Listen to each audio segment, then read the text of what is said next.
Good afternoon, Instagram family. I hope you guys are having a great afternoon. I am coming with a brief topic. It's kind of been on my heart all day, and I was trying to figure out the best way to address it. So I said, hey, why not just talk about it live? But following so I did my live training yesterday, and following the live training, hey you guys, hey, thank you for jumping in here. Wanted to chat really quickly about something that's been on my heart. So following yesterday's live chat, I got someone reached out and asked me, and it really just tugged at my heart to the point where, and when people reach out to me with something that is like not just a general question, but something that they're personally dealing with, I'm not very like quick to the draw to respond unless something, immediately comes up that I know to be true. But sometimes when people reach out to you with something that's heavy and something that they're struggling with or dealing with, in my opinion, it just to be respectful, I like to take a little bit of time to think my response through, or figure out if I am the person who is qualified for them to be asking that question, because sometimes we need to tell them I am not the best person to answer this question. But I do believe that I was the right person for her to ask, and I did make sure that I responded. But I just wanted to talk to you all as a whole about it, because I know that she isn't the only person who struggled with this. And this person is dealing with being not a new stylist, being a rather experienced stylist, but still dealing with being the only one in the salon who isn't working. And when I say experienced stylist, I'm saying this isn't someone who's growing their clientele from the beginning. This is a person who has been in the industry, who, has had a clientele. But for whatever reason, this person is really struggling, and they happen to be in a salon where they are the minority. They are the person who is sitting around a lot of the times not working. And I know what that's like. I know what it's like to be a good quality stylist, but still have a hard time finding the connection between the services that you offer and the people who are looking for your services. So I just wanted to share the advice that I gave her in her situation. She and I knew a little bit more personal information about her situation, but just in general, to speak to anyone who may be going through that, you are absolutely not the first nor the last person to be a qualified quality service provider and not be able to make the connections to the people who are looking for the services that you offer. So don't feel like you need to camp out and set up and have a pity party. It's absolutely not that time. What it is time for you to do is to analyze. If you were in a point where you were doing well, you were getting clients in, you were able to retain your clients, but then something stopped, I think that this chill time that you have while you're sitting in the salon and you're not working is a great time for you to reevaluate your situation. So I am a big person who is an advocate for putting pen to paper. So my advice to anybody in that situation would be to write down the things that you were doing, and don't narrow it. All of the things that you were doing that were your habits when you were popping, when you had clients coming in, when clients were coming back to back, and you could count on them to be there. What were some of those things as a stylist and as a person that you were doing at that time? So were you getting up early in the morning and making sure that you had time to do your devotion and prayer in the morning? Were you having breakfast so that during the day you can plan your meals out so you weren't having those occurrences where sometimes you may have to stop during the day and it poses an inconvenience for your clients? Were you always going to work with your hair done. Because, you know, in our industry, sometimes we get in that habit of like, we're busy, busy, busy, and we stop putting the attention that's necessary for us to present ourselves as beauty pillars in the beauty community. I know I have fallen into that rut where I'm just like, I'm tired. I just went to the gym this morning. I'm going to throw this baseball cap on and I'm going to just head to the salon. But what we have to understand is when people are coming to us as beauty professionals, not to say that every single time they see you, you ought to just be together, but people are paying attention to how we show up as beauty professionals. So no, you should not have 4 consecutive weeks where your client who comes on Tuesday morning and every time she comes, you got on leggings and a baseball cap. Like, it says something about who we are as service providers to show up and to show up fully. So if that means that you got to get up at 5 o'clock in the morning and do your workout, because yes, we want to prioritize those things that make us whole as a person, and fitness is important, but don't sacrifice how you show up to your job. So it is so important if we find ourselves in those seasons as a service provider where we are not as successful as we once were, to evaluate the things that we may have played a part in allowing our clientele to make a shift. Definitely putting pen to paper and saying, okay, was I doing some things that I was seeing success from that I'm not doing anymore? And that is an exercise that you should do for yourself. Evaluate yourself, be real with yourself, because when we make it all about people not coming back to me because insert whatever, or everybody else around here is busy all the time, they must be sweating clients. When we make the reason why our chair isn't swinging about anybody other than us, at that point, we are the problem. It's first so important to evaluate the part that we play in maintaining our clientele, in establishing our clientele, in pleasing our clients, in showing up fully, all the things that make for a total package. When you're a stylist, you have to evaluate yourself first. So the first thing I would say, and that I did share with the young lady who reached out, is put pen to paper, be very, very real with yourself, and ask yourself, what are some of the things that you were doing that was generating clientele and keeping you afloat that you are no longer doing? Make a list, split that paper down the middle. I was doing this, I'm no longer doing this. That'll tell you right there what you need to re-implement into your lifestyle, personal lifestyle, or your service experience, so that you can get yourself over that hurdle. And it's not the first time. You are not the first person to ever feel like you fell off. And it's not a fall off. There are ebbs and flows to every business. There are seasons to every business. I just shared this with my mailing list via email about how after the holidays, don't have a panic attack about the fact that you were just up so high and you were serving so many people day to day, back to back. And then after the holiday, you are not on that high. As a stylist, you have to really pay attention to the flow of our industry.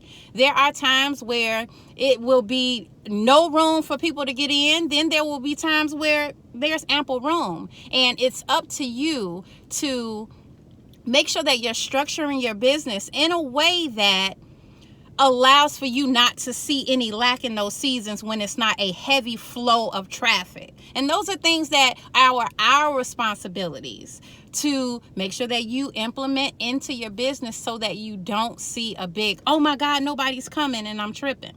And when you, or if you do find yourself in that season, it's so important to evaluate yourself. What are things that I was doing that I'm not doing anymore? What are things that I need to implement? And what if you are the person in your salon and everybody is working and you're not working? Pay attention to some of the things that those people are doing. Not saying you got to swagger jack anybody and come to work dress like the girl next to you the day after. But if you see someone who is successful in business and they are your peers and you are in the same proximity, I don't see anything wrong with you paying attention to some of the things that is working for them building their business, and you implementing them things in your business with your own flair, with your own approach to how you serve. There is enough room for all of us to be great out here. So if you take a little bit from this person over here, or you take a little bit from somebody over there, you're still doing it in your voice, your way, with your clients. So don't feel like I gotta sit in the salon and be the only one not working, and they are all successful, but I don't want to do anything that they're doing that is getting them success because I don't want to feel like I'm biting them. Like, what do you mean? The Bible tells us there's nothing new under the sun. So if you take something that somebody else is doing that is producing success for them, put your own spin on it and do it. Like, why would you sit there in lack? So definitely, you guys, I wanted to share that because I know the feeling of being the person who feels like the odd man out. The person who has been able to stay afloat, like your money has been good. You have not known what it's like to be in between, or to not be able to like have your booth rent and everything else you need. Like, you aren't the first person, and you will not be the last. Even people who have solidified their place in beauty have times where they aren't just way on top. But what we need to do in those seasons is not look externally to what everybody else is doing that is leading to us not making the money that we used to. It is not your client's fault.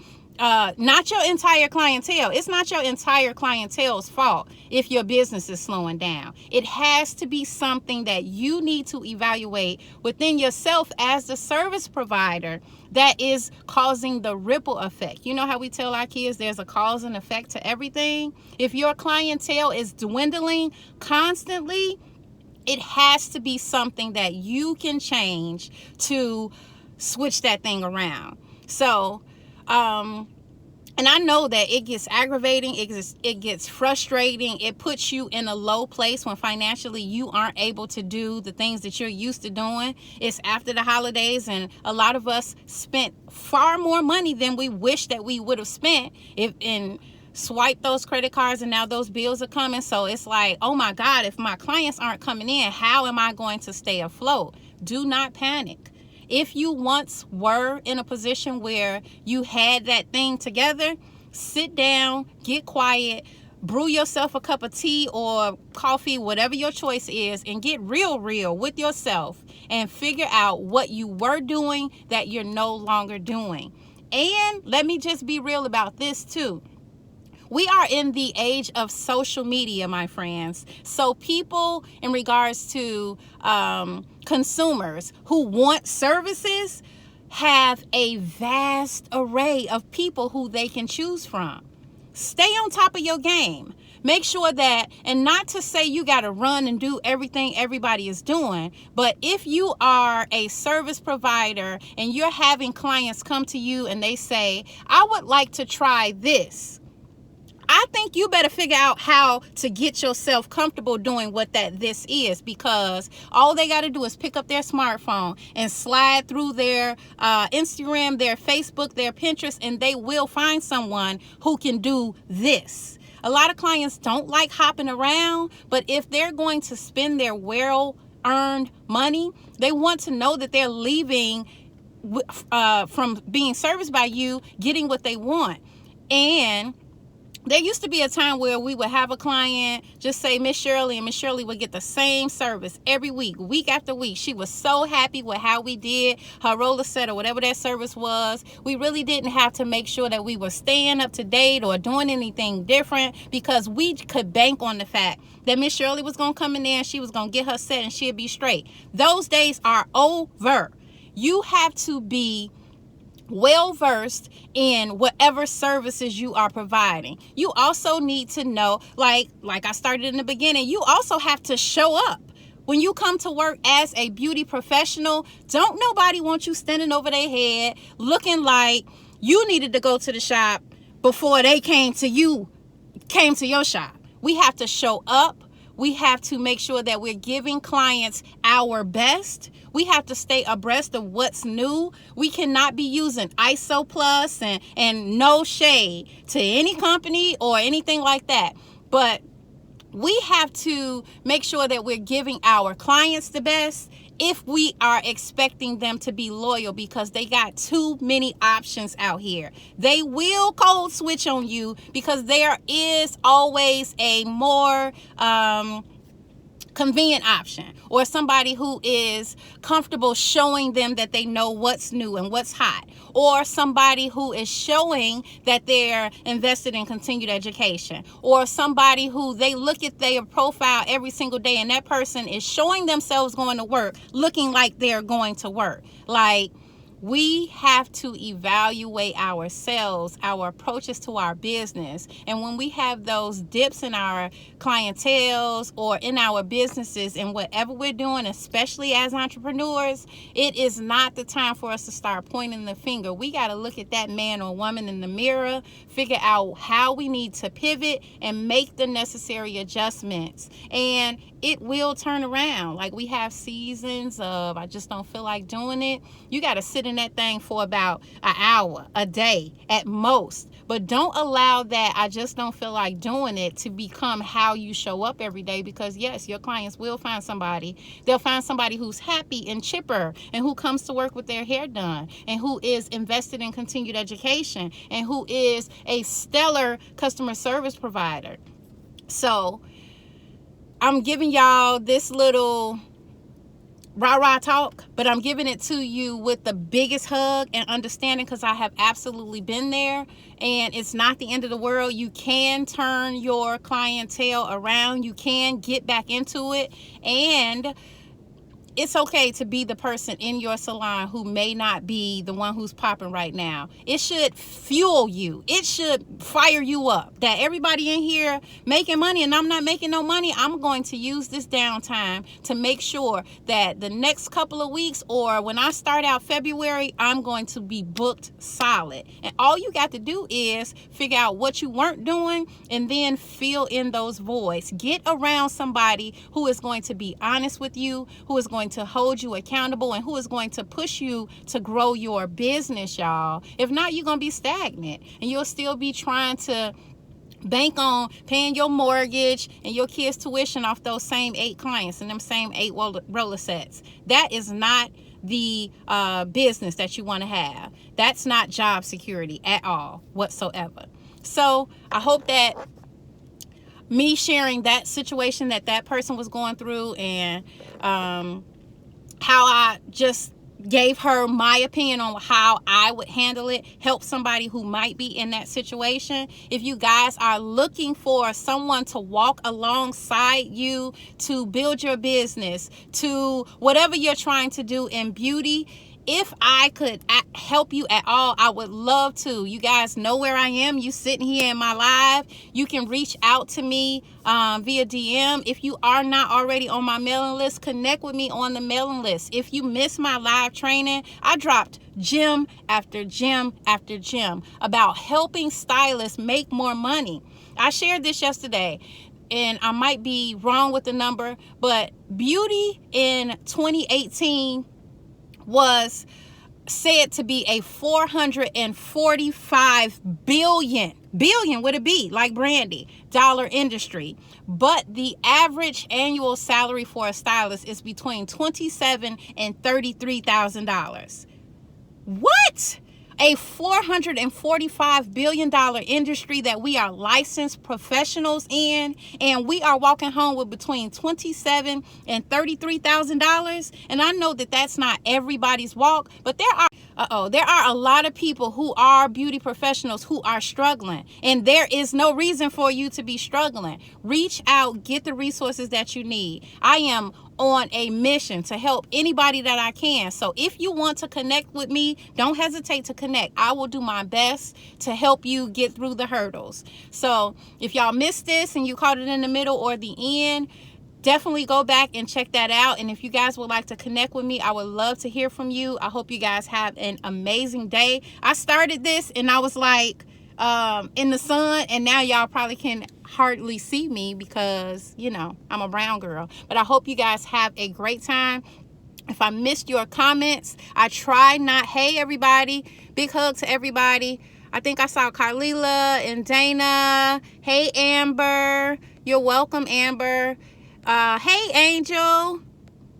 Art for UME. Is that Reese? If that's Reese, hey guys. So I have to stop allowing myself to talk to the comments when I'm doing these lives, y'all, because I watch them back and I'm all over the place. And I would have been starting on a point and then I'm all over the place. So Lisa, you need an appointment, you can go to iambrandylucas.com or click the link in my bio. It's a direct link for you to book there. Can't wait to see and serve you. Okay, you guys, I have to go to church tonight for prayer. If you guys are in Dallas and you are a woman, we are having a prayer service that y'all don't want to miss. I do this prayer service every year at the beginning of the year, and I'm talking about, it is heavy. It is amazing, and it impacts my year. So if y'all are near Dallas, OCBF, we're having prayer at 7. I would say get your face in the place. Alrighty, schedule an appointment. If you guys need to reach out and connect with me, I can't wait to chat with you. Talk to y'all soon.